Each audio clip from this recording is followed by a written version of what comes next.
There are different ways to get into the tech industry without actually working on the tech product. One of the things that tech is different from other areas of business school recruiting, like banking and consulting and all of these things, there are alternative ways to get to tech roles, even if you don't do an MBA. So when somebody who is not necessarily a techie, right, comes to you and said that, hey, I want to go to business school and I want to get a job in tech. I'm not like 100% certain on what's the job that I want, but help me figure that out. So what are some of the questions do you ask them and how do you start with that process? In general, what I suggest to them is the product management role is a good way to get in there, but also there are different ways to get into the tech industry without actually working on the tech product. For example, if you were working in strategy consulting before, you can start working on strategy in a tech company. And then that way you are still participating in the tech boom, but you don't necessarily have to completely retrain. I think for me, a lot of times I see people that feel like, you got to be a software developer. To Sophia's point, you got to know how to, make things, and you got to have a deep technical kind of aspect. I've never been like the most technical person, but I got great people skills. I love to make connections. I love networking. So for me, I just kind of started to search like, okay, how can I be in technology without having to be a software developer and coding all day, every day?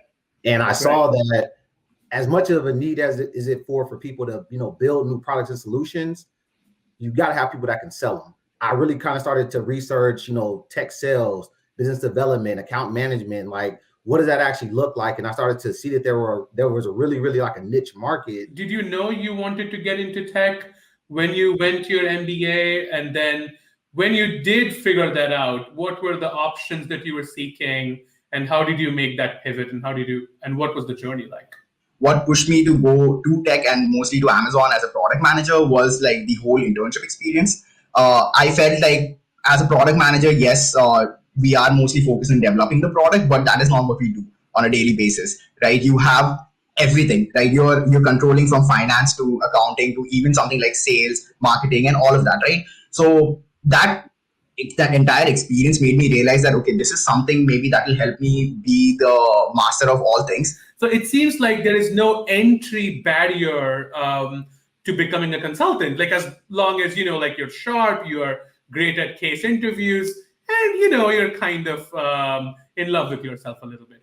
But other than that, like, what about tech? I feel tech has a higher barrier of entry because as Jenna was mentioning, like, if you're going to apply for a strategy role or something like that, there are some ways where you have to tie in your past experiences. If you want to work in product management, you need to understand the users. So this is why I do actually think that you have people from all sorts of backgrounds getting into product management.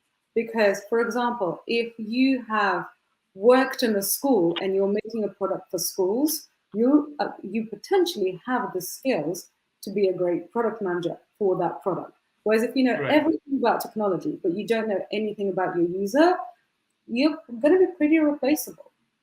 I think one of the things that tech is different from other areas of business school recruiting, like banking and consulting and all of these things, there are alternative ways to get to tech roles, even if you don't do an MBA. Walk us through that process, then interviews and resume. What all did you have to do to get that job, and how can people follow your success? Recruiting for tech with an MBA program is a lot messier and less clear than consulting and banking. Tech is a mix. There are some companies for some roles that have started following that regimented program. So for example, Amazon has a really big presence at NYU, and until COVID, they were very regimented about they released applications at a certain date, they closed them at a certain time, you heard about interviews, and then they hosted on-campus interviews. There's so many companies that are much less formalized, and it's challenging when you are with peers who a lot of your classmates are doing more traditional recruiting to want to have tech meet that same regimented approach, and you just can't necessarily do that. So there is roles at Salesforce, at Google, at Facebook that Some of them were posted in September before consulting roles, but then they also had new listings in May last year. And it's on a rolling basis. A lot of them are a lot more fluid and less regimented than the consulting and banking companies, which is great for long-term, I think, going into tech. One of the most appealing parts about it is how fast-paced and evolving the companies can be. But when you're recruiting and you're trying to keep a more formalized process, it can be challenging. Today's global society is grappling with a number of difficult challenges, from climate change to geopolitical conflicts to widespread inequality. And for our part, Insead is dedicated to preparing future leaders to face those challenges with courage and conviction. Not only are there opportunities to exchange between the Insead campuses, but we also partner with schools such as Kellogg and Wharton in the US, as well as SEABS in China, to provide even more international exchange opportunities for our MBA students. So what makes the Insead MBA unique? First and foremost, this program will give you an opportunity to expand your perspective like no other. You'll be able to pursue new interests, rediscover old passions, and experience more new, exciting cultures than you ever have before. The incredible diversity at Insead will expose you to different ways of seeing the world, ways that will challenge your current point of view, push you out of your comfort zone, and support you to grow as a person. You're free to craft and create your own experience as you see fit, experiencing an eclectic mix of subject areas that you feel will best support your skills development and career opportunities. Throughout your MBA, you will also be able to benefit from our incredible personal leadership development program. It begins before you arrive on campus and continues throughout the Insead MBA program. It consists of personal and interpersonal assessment tools, communication awareness, leadership skills development, as well as professional and peer-based feedback on existing experiential learning opportunities, such as simulations, role plays, and group exercises. Through personalized coaching, interpersonal skills development activities, and communication proficiency workshops, the program will help you to achieve a new level of excellence in personal and interpersonal awareness, as well as communication effectiveness. The Insead reputation is one of the best in the world among companies that recruit MBA talent. More than 580 companies recruit from Insead annually and see the school as an ideal place to recruit internationally minded talent that can solve problems, lead diverse teams, and handle intensity. I would also like to point out the Financial Times report on which business schools produce the most CEOs. Insead is second only to Harvard, ahead of both Stanford and Wharton, who share third place.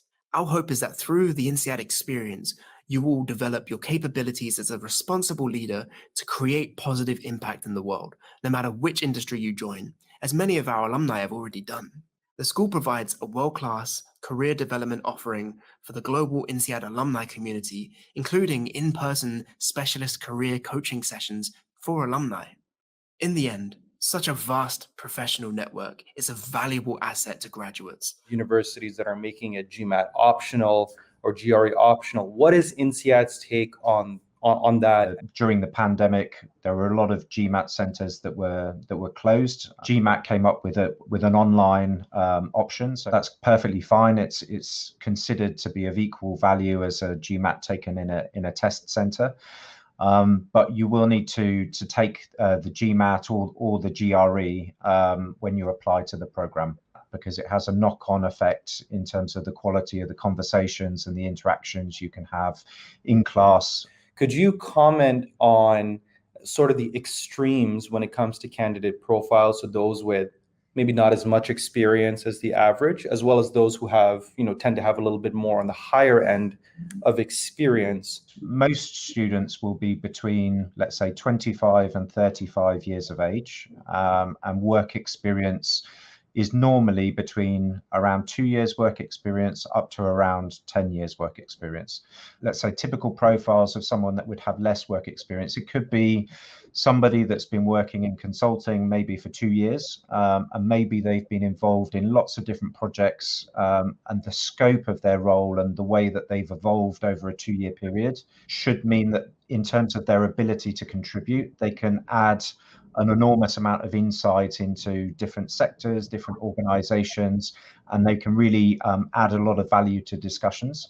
How does Insead support that career development throughout the MBA program? The careers program, you have the academic content, but then all the way through the program. You have a large career development team. I think we have around 80 people working in the Career Development Center, and they're there to help you as you go through the program. So you have a team of career coaches. Each person gets a personal career coach that stays with you throughout the duration of the program. And there's somebody that is going to ask you questions and to really check your motivations.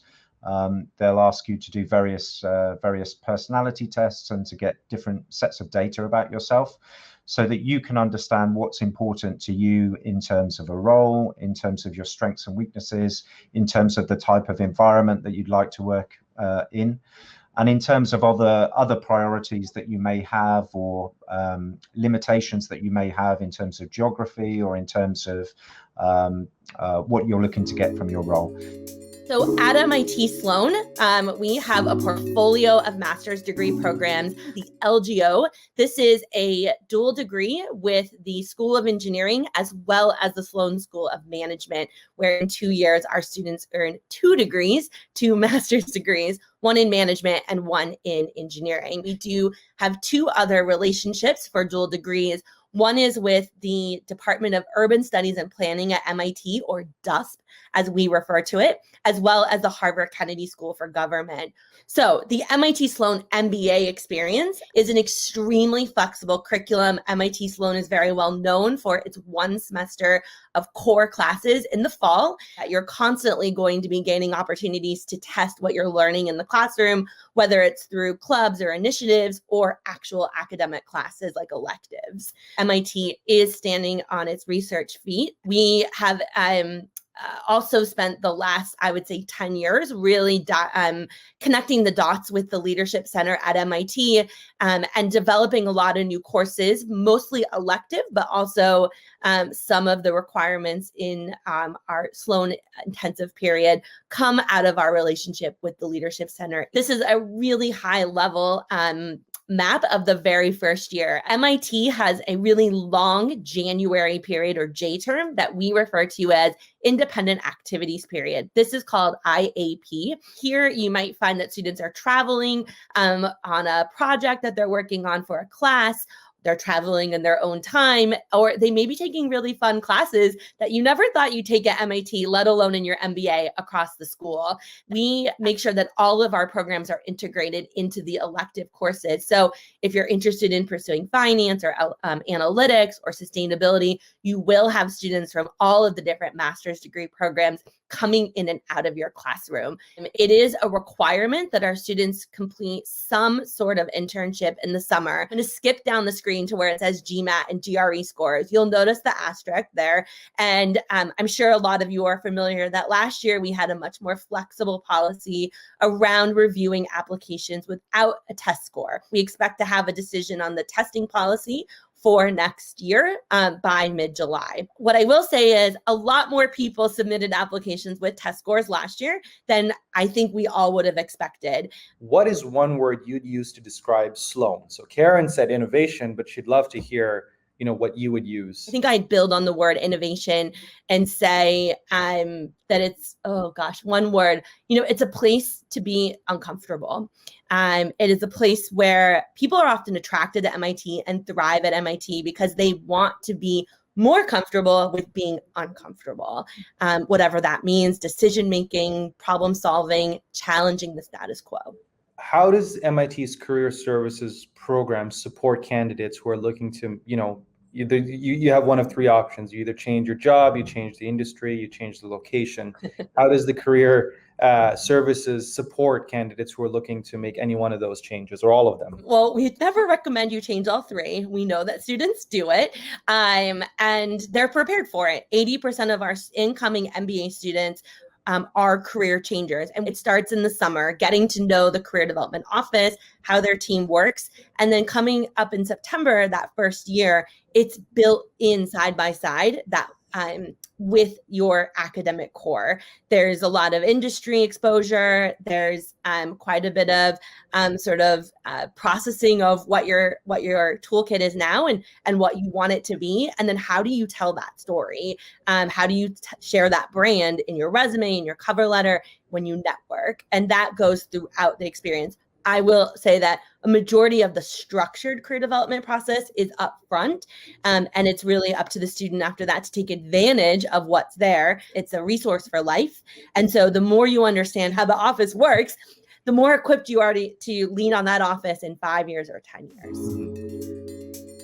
My name is Kathleen Edwards. I'm the Director of MBA Admissions here at Goizueta Business School. The benefit of the small class size is that it's a very engaged network during school, supportive, collaborative, working together for each other's success. So whether you're reaching out to alumni to connect with people in your target companies, or those alums are coming back to campus or working with the Career Management Center to help you in your interview preparation, or there are actual recruiters for those companies. The alumni network is a big part of your process. Our traditional 2-year MBA format begins in late summer and starts with that rigorous fall curriculum. The 1-year program is also a fantastic opportunity for whom their career goals are not dependent on an internship. The GMAT waiver, is that something that Emory is considering? We will be continuing our test waiver request process specific to COVID-19 access situations. Someone, particularly if they are struggling with access to a testing site or whatever the issue is due to COVID-19, they can request a test waiver.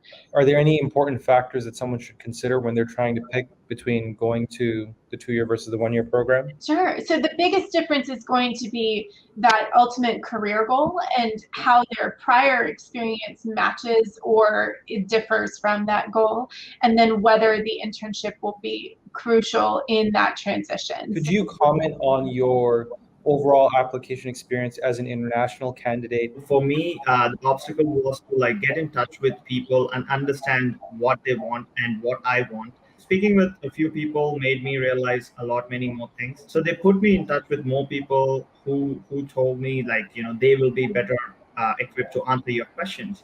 And they went out of the way and they connected me with those other students, which did not happen in other schools, unfortunately. So that made me realize that community was such a big thing at Emory. What factors motivated you to apply to the Goizueta's program? So for me, I wanted to pursue a career in consulting. I wanted to go to a school that had a really strong employment report. Ended up applying to Goizueta, and I just felt at home. How did you find the career services aspect of the business school really help you kind of achieving your career goals? We are all paired with a career coach, and they are almost pivotal in helping you navigate through the whole process. They have their own checkpoints. They constantly mail us, and we also have to be in touch with them, let them know of what our interviews ahead are going to look like. And they help us train, tailoring our answers to that particular company because they have years of experience. Emory offers a wide variety of opportunities to really specialize in healthcare or food. Kathleen, do you want to really touch on how candidates can take advantage of those specializations? Absolutely. We're designed as a general management program, particularly in terms of academics. So that starts with that broad foundation of your core business acumen. And then 90 plus elective courses that you're choosing from, 20 plus concentrations, which also means that you could have more than one concentration. And we really encourage you to take a variety of electives so that you're continuing that interdisciplinary education. Is there any difference in applying between round 1 and round 2? So the biggest difference would be in terms of your opportunity to connect with the incoming student community and the overall community. Otherwise, in terms of likelihood of admission, there is not a difference between round 1 and 2. You've got entrepreneurs maybe coming in, maybe someone who doesn't have a background in finance or consulting. Why should they feel like there's an opportunity here that they should absolutely take advantage of despite having a non-traditional profile? again, the small class size means that you have access to the leaders of the school as well as the faculty and the staff, but also tapping into that industry that's represented in the Atlanta area, whether it's healthcare, certainly a major nonprofit scene, entrepreneurship scene, as well as tech entrepreneurs. There's a lot happening in the city, which means that we have either connections through the Atlanta community or specifically through alumni. You have support to do a more network-based job search as opposed to the traditional recruiting kind of pipelines. You are part of the larger Emory community, and providing access to that through being a student is invaluable, and certainly a great way to leverage your status as a student. My name is Sasha Ramani, and I've studied myself personally at both the University of Waterloo and Harvard University. Unlike some other parties, we help all of our students to build a credit profile and for free offer visa support letters and loan sanction letters, which can help you to get a study permit and help you get immigration. It's important to consider other costs like housing and living expenses, especially if you're going to a school in a high-cost city like New York or the California Bay Area. Housing can at times be unexpectedly high. It's important to consider too that there are many ways to help cover those costs. The first two regard co-op employment and part-time work. And we offer substantial interest rate discounts, which are very easy to get for factors such as making regular payments. We position students for success, so we offer a lot of free services to all of our students. Firstly, we offer a lot of support both in school and afterwards for visa and immigration support for both the US and Canada. We help our students to build a credit score in the US and Canada. We offer free career prep in the form of resume reviews and networking support, job interview training, and support for the pandemic. Compared to some other firms you might have heard of, we have honored every single approval letter we have ever made in our history. Thank you so much. Thank you to the GMAT Club for helping to organize this session, and wishing you all success with your educational pursuits, whether you choose MPOWER to help you or not.